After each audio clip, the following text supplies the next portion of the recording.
Assalamualaikum warahmatullahi wabarakatuh. Hai Waalaikumsalam. semuanya. Kembali lagi di podcast SD Telkom Padang, sekolah yang berbasis religi, karakter, ICT dan internasional.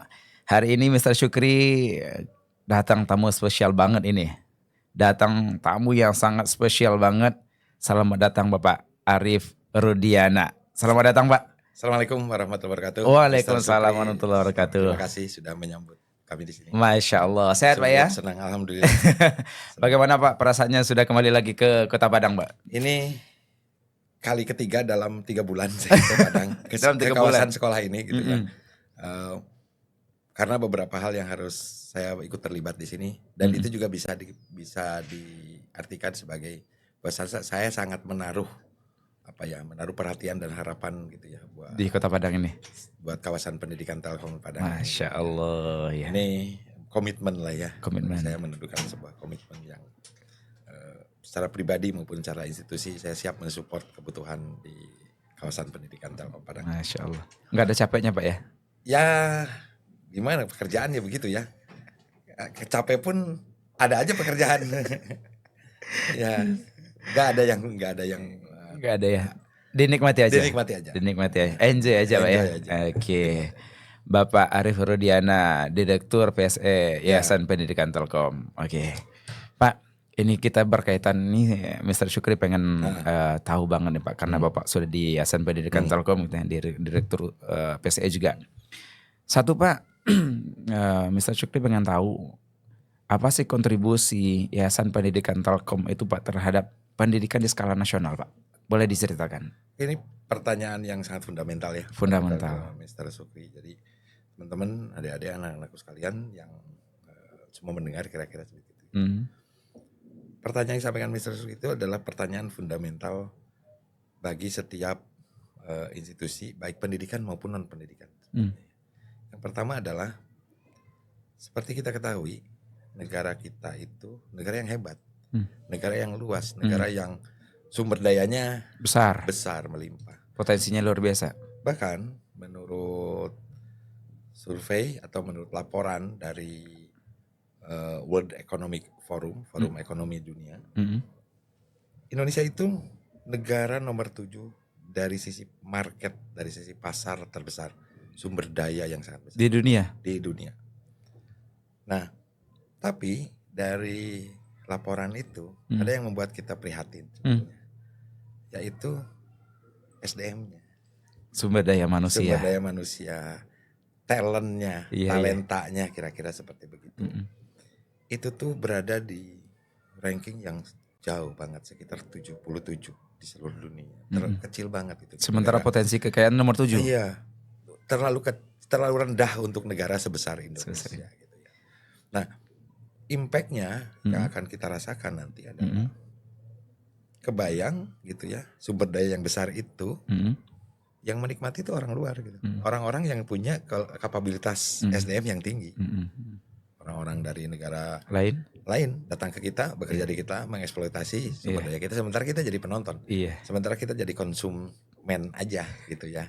Nah, dari situ muncullah gitu ya sebuah inisiatif yang sangat luar biasa, yaitu bagaimana membuat setiap masyarakat atau setiap orang di Indonesia itu terlibat dalam menciptakan talenta, terutama talenta digital.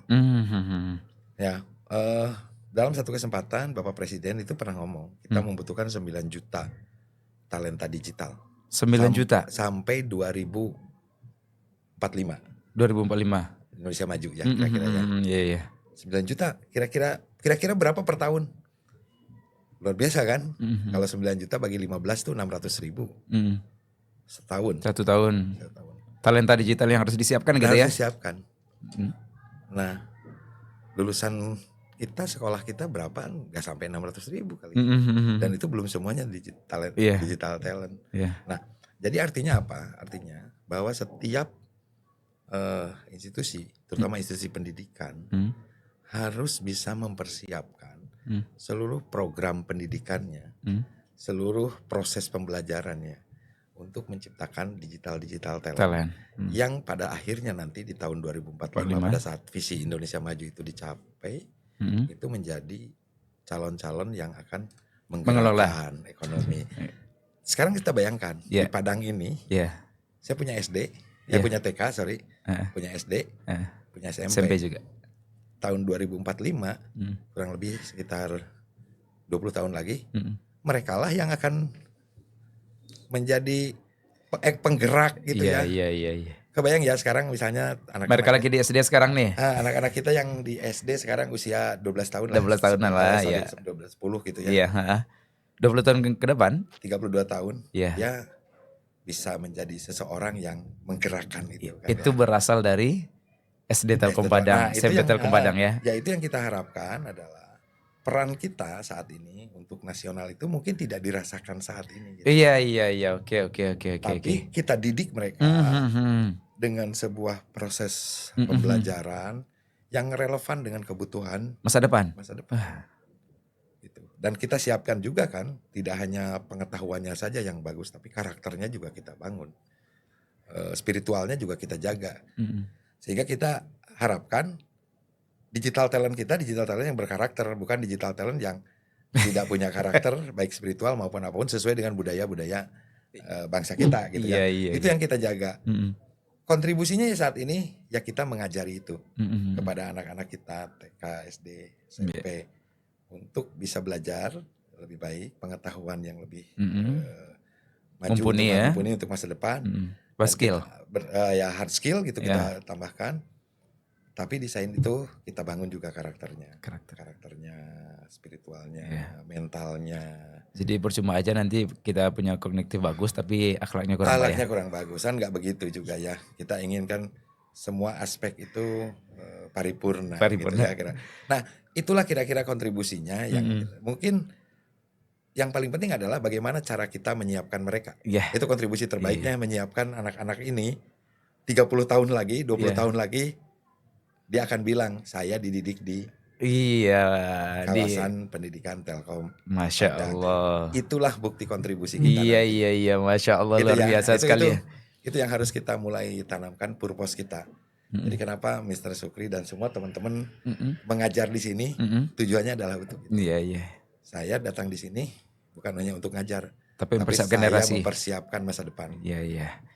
Terlepas gitu. Luar biasanya karena itu yang alasannya Pak ya, kontribusinya terhadap pendidikan nasional udah dimulai dari proses ya, fokusnya kepada digital dan karakter gitu ya.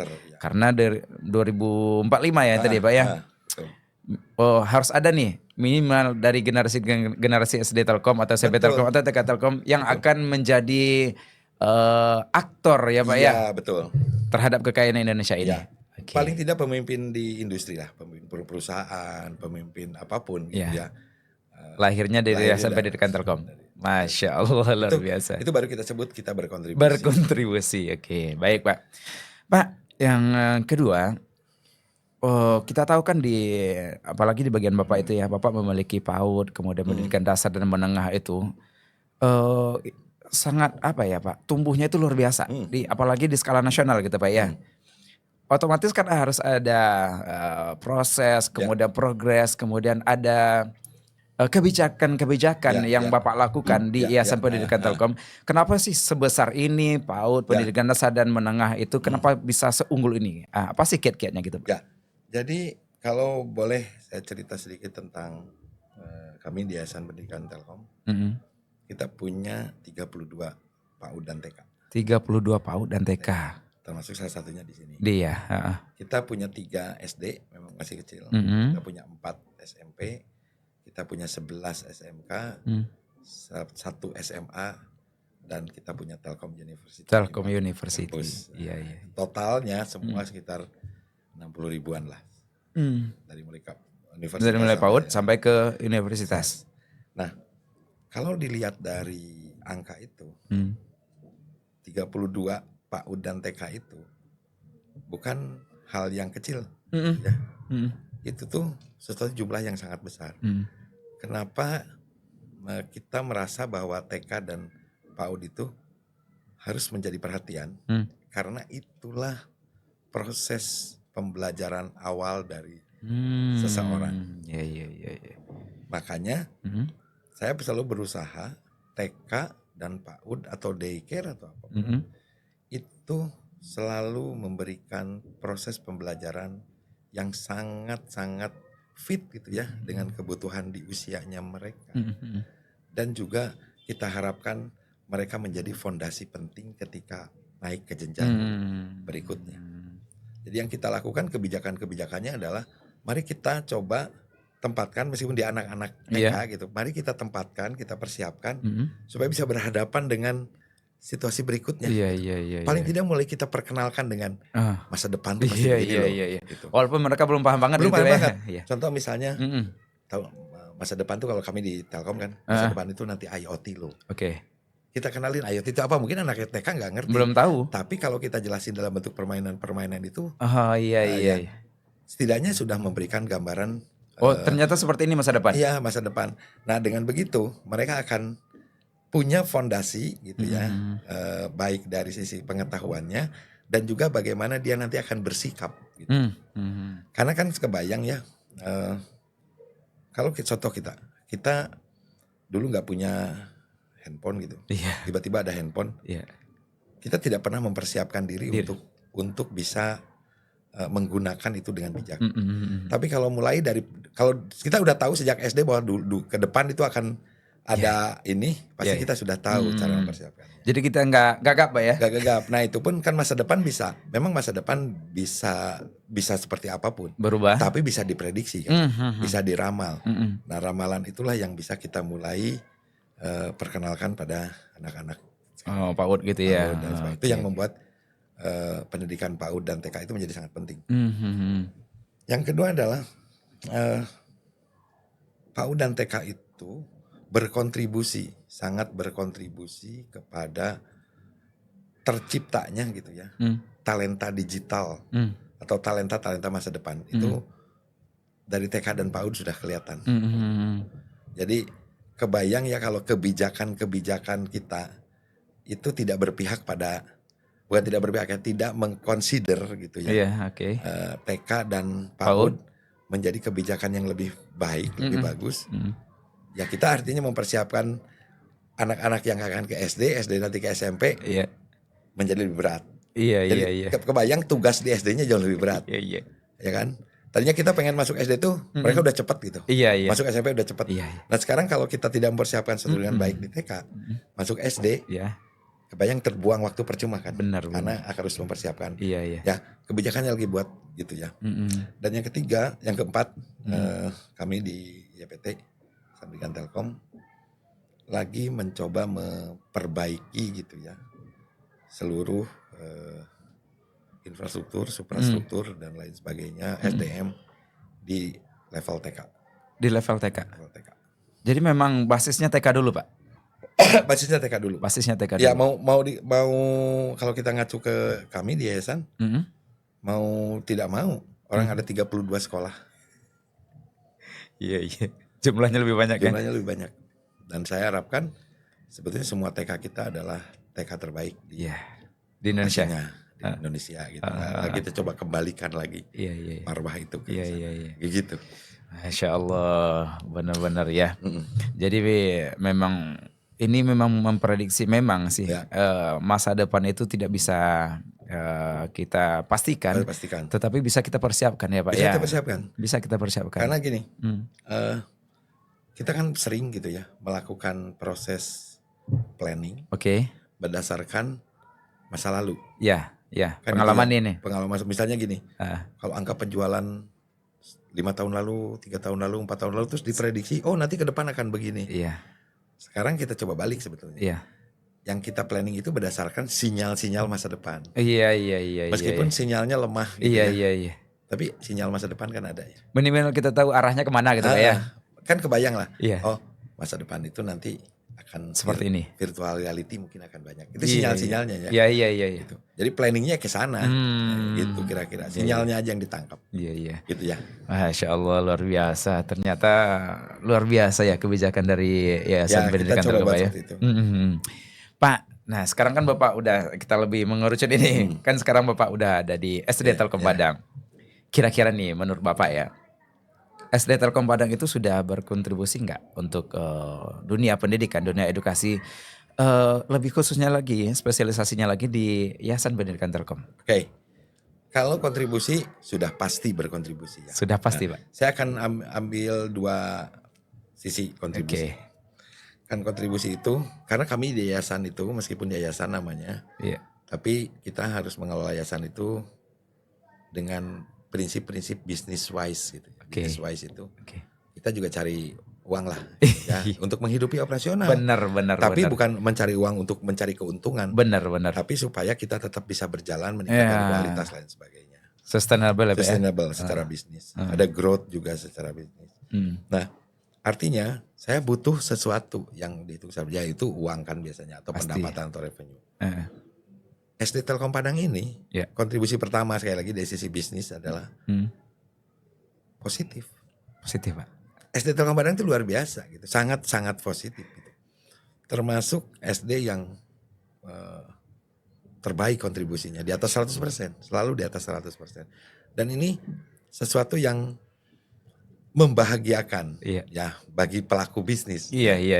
Bagi pelaku bisnis, bagi perusahaan-perusahaan yang sangat mengharapkan gitu ya kayak revenue, net income.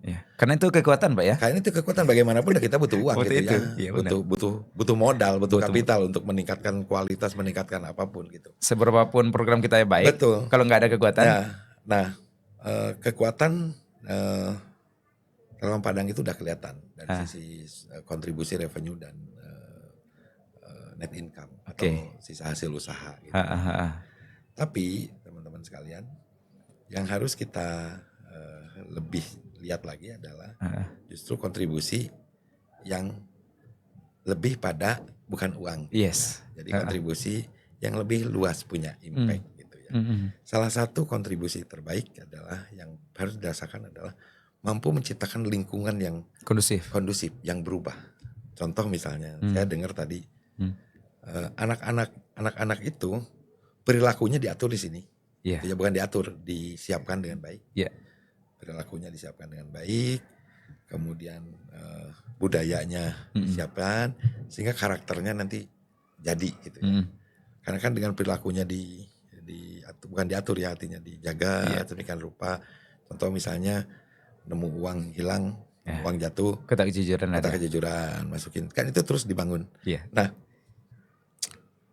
mereka terbentuk ya setahun 2 tahun, akhirnya mereka menjadi benar-benar terbiasa, menjadi habit gitu, terbiasa, dan dia akan bisa merubah keluarganya. Ya kan, anak-anak ngomong sama abangnya, sama saudaranya, kalau nemu uang, kalau nemu barang orang jangan diambil dong, disimpan. Nah, dia mulai bercerita kan, karena di sekolah diajarin begitu. Dia mulai mengubah lingkungan kecil di keluarganya. Lama memang nanti lingkungan keluarga itu akan berubah kira-kira, dan dia akan mengubah lingkungan lagi. Jadi anak ini kontribusi saat ini yang bisa kita rasakan adalah dia mampu mengubah itu.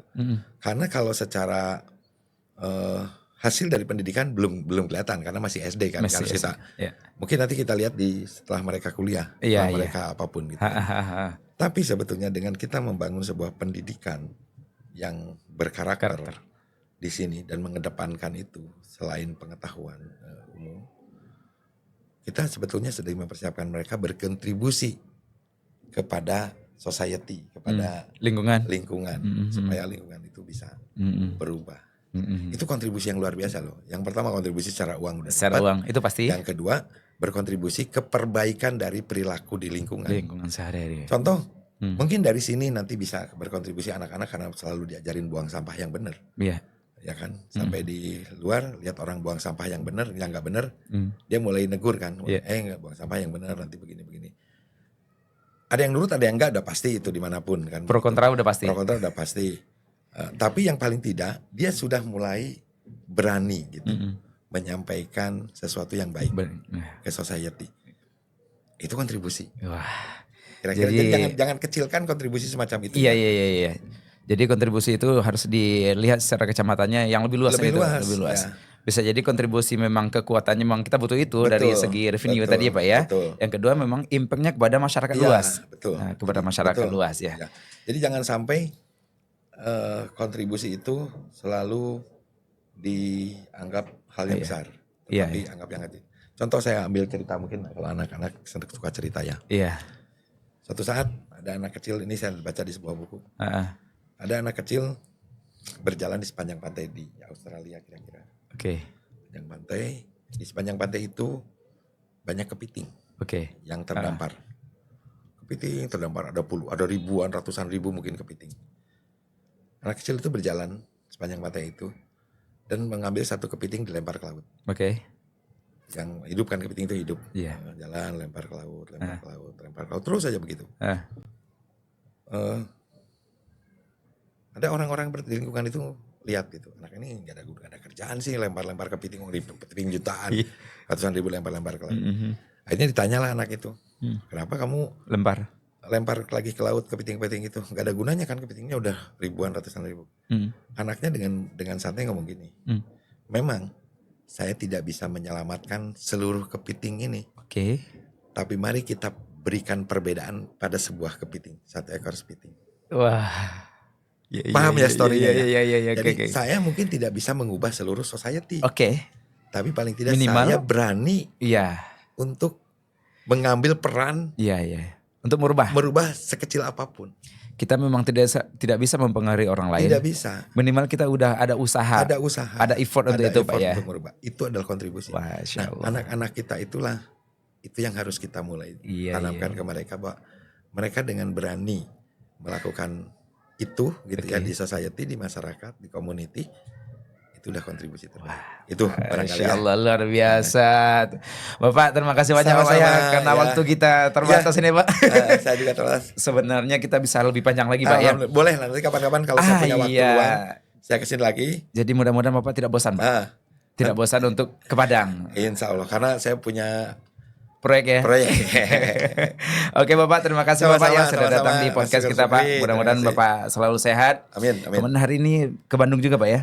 Ya mudah-mudahan Bapak perjalanannya lancar sampai ke Bandung. Amin. Lancar melaksanakan aktivitas sehari-hari.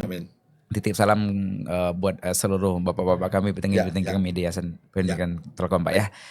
Oke. Terima kasih Mr. Sukri dan teman-teman semua. Siap Pak. Mari kita jadikan apa yang kita lakukan itu bermanfaat bagi semuanya. Iya. Terima kasih. Ya Pak. Oke, terima kasih ya sponsor. Terima kasih kepada orang tua kami yang telah menonton ini. Inilah Bapak Arif Rodiana selaku Direktur PSE Yayasan Pendidikan Telkom yang sudah hadir di SDT Telkom Padang hari ini. Saya Mr. Syukri, terima kasih. Next insya Allah kita akan ketemu lagi di next podcast berikutnya. Terima kasih. Assalamualaikum warahmatullahi wabarakatuh. See you. Bye-bye.